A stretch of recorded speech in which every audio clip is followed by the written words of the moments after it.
क्या माँ, कम से कम लस्सी तो ठंडी पिला देती।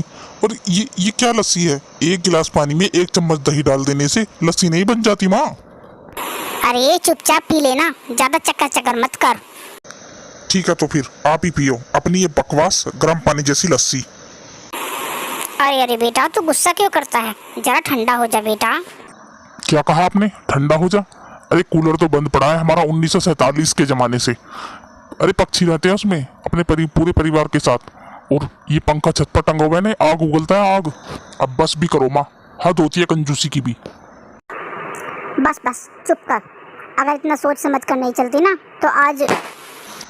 बस अब फिर से आप अपना वचन पुराण शुरू मत करो, जा रहा हूँ मैं। इतना कहकर कार्तिक वहाँ से चला जाता है। कार्तिक जब छोटा था उसके पिता की एक सड़क हादसे में मौत हो गई थी। तब से उसकी माता ने ही उसे पाल पोस कर मेहनत मजदूरी करके बड़ा किया था।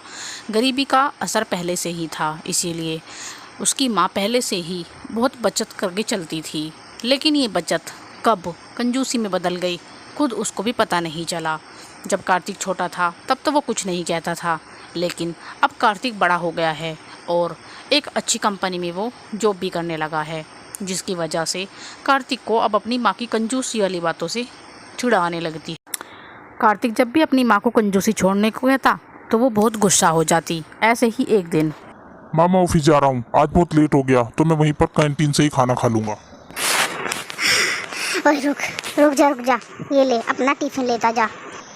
अरे वाह माँ, लेकिन आप तो बोल रही थी कि आज कोई भी सब्जी नहीं है। सब्जी नहीं है तो क्या हुआ बेटा, मैंने पराठे के साथ तेरे लिए अचार रख दिया है। क्या माँ, आप भी ना बस। अरे क्या हो गया बेटा? हाँ ठीक है, खा लूँगा मैं तुम्हारे पराठे और तुम्हारा शाही अचार। कार्तिक वहाँ से चला गया। वो कहना तो बहुत कुछ चाहता था, लेकिन उसने कुछ नहीं कहा। उधर दोपहर में लंच के समय कार्तिक ने कैंटीन से सब्जी लेकर खाना खाना शुरू कर दिया, लेकिन खाना खाते खाते वो गहरी सोच में डूब गया। हे भगवान, क्या होगा मेरी माँ का? उनकी ये कंजूसी आखिर कब जाएगी? कार्तिक का मानना था कि जब तक उसकी नौकरी नहीं लगी थी, जब तक उसकी माँ का कंजूसी दिखाना जायज़ था, लेकिन अब उसकी नौकरी लग गई है, अच्छे पैसे कमाने लगा है। अब उसकी माँ को पूरी सुख सुविधाएं सारी लेनी चाहिए, उसे कंजूसी नहीं दिखानी चाहिए। फिर एक दिन शाम को, क्या हो गया माँ, आप ऐसे घर के बाहर क्यों बैठी हो? अरे बेटा, अंदर बहुत उमस हो रही है। आज तो पंखा भी पूरा तेज स्पीड पर चला लिया, लेकिन हे भगवान, हे राम बहुत गर्मी हो रही है। माँ हम एसी ले लेते हैं। पता है मेरी कंपनी में जो एसी लगी है वहाँ बैठकर पता ही नहीं चलता कि कितनी गर्मी पड़ रही है। अच्छा, वैसे कितने का आता है ये एसी? बढ़िया एसी पड़ जाएगा करीब 30,000 रुपये का। हैं? बाप रे, इतना महंगा? और फिर बिजली भी खाएगा पेट भर कर। अब माँ एसी है तो बिजली तो खाएगा ही। रहने दे बेटा, एक तो इतना महंगा, ऊपर से बिजली भी खाएगा। पिछले महीने इतनी कम बिजली चलाई, फिर भी 400 रुपये का बिल आया, बता। ओफो माँ, आज के समय में 400 रुपये कुछ नहीं होते। 400 रुपये में तेरे 3-4 ब्रांडेड कच्छे आ जाएंगे, पता है तुझे?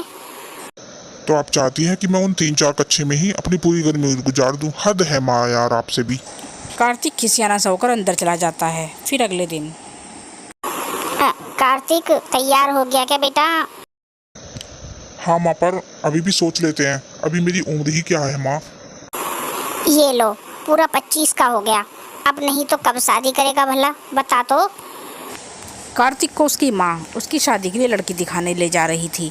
कार्तिक को लड़की देखते ही पसंद आ जाती है, क्योंकि लड़की बहुत सुंदर और सुशील थी।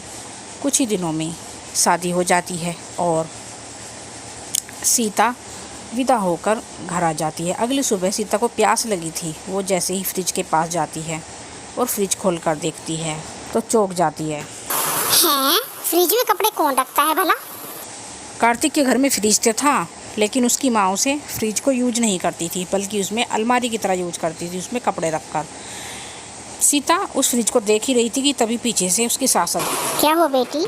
हो माँ जी, फ्रिज में कपड़े। वो हुआ ऐसा कि सूटकेस में चूहों ने छेद कर दिया, उसमें चूहे कपड़े काटने लगे तो आपने कपड़े फ्रिज में रखने शुरू कर दिए। लेकिन ठंडा पानी वो कहाँ मिलेगा माँ जी? पीने का पानी वो है ना उधर घड़े में।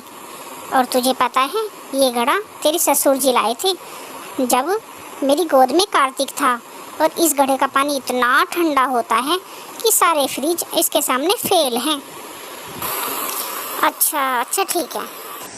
जैसे जैसे वक्त बीतता गया सीता समझ गई कि उसकी सास एक नंबर की कंजूस है। फिर एक शाम, माँ जी टीवी देखे? अरे क्या करोगी टीवी देखकर, टीवी पर भी ना आजकल गंदगी दिखाई जा रही है। हाँ ये भी ठीक है, इससे अच्छा तो हम पड़ोसियों से बात ही कर लेते हैं।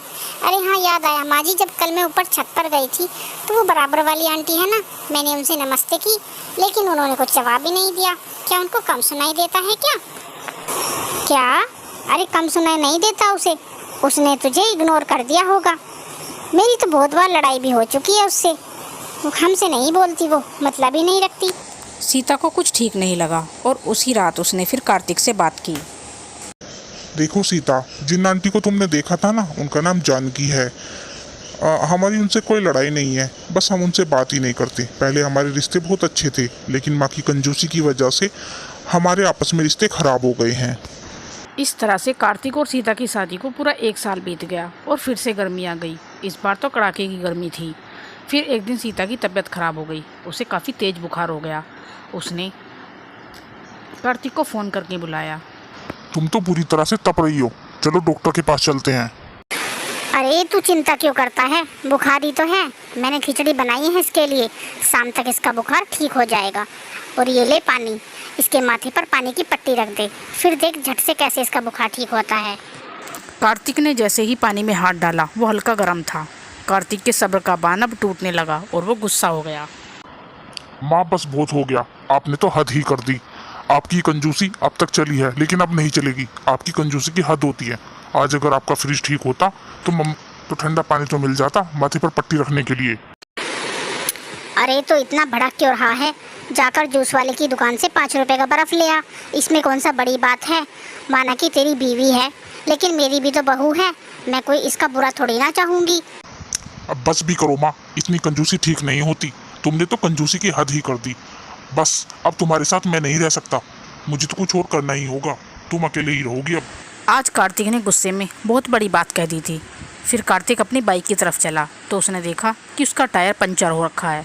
तो उसने अपनी बाइक में लात मारी और वो बाहर से रिक्शा के लिए जाने लगा। तभी बाहर सामने वाली पड़ोस वाली जानकी आंटी खड़ी। बेटा तू चिंता मत कर, मैं रिक्शा ले आती हूँ। ये ले, ये फ्रिज की ठंडे पानी की बोतल है, तू बहू के सिर पर पट्टी रख दे ठंडे पानी की, तब तक मैं ऑटो रिक्शा लेकर आ जाती हूँ। थैंक यू आंटी, पर आपको कैसे पता चला? अरे जब तू अपनी माँ से लड़ रहा था तो मैं बाहर ही थी, मैंने सब सुन लिया था। अब तू जल्दी कर। ठंडे पानी की पट्टी रखते ही सीता को थोड़ा आराम मिला। तब तक सामने वाली आंटी रिक्शा लेकर आ गई और कार्तिक अपनी पत्नी को लेकर चला गया। तभी उसकी माँ ने जानकी से माफ़ी मांगी। मुझे माफ़ कर दे जानकी। अरे क्या कर रही है, रहने दे, तेरी बहू तो मेरी बहू। लेकिन अब तू कंजूसी छोड़ दे, वरना बुढ़ापे में बहू के साथ साथ बेटे को भी खो बैठेगी तू। तू सही कह रही है, मेरी कंजूसी की वजह से कार्तिक ने तो सही है, बेचारी सीता भी चुपचाप सहती आ रही है। चल कोई बात नहीं, आ चल तुझे चाय पिलाती हूँ।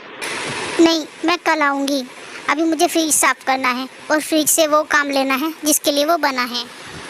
अपने बेटे से दूर हो जाने के जिक्र से ही वो परेशान हो गई थी और उसे पता चल गया था कि उसे अपनी कंजूसी की आदत छोड़नी ही होगी। और इसकी शुरुआत सबसे पहले फ्रिज से हुई, जो कि एक कोने में कबाड़ खाने की तरह पड़ा हुआ था।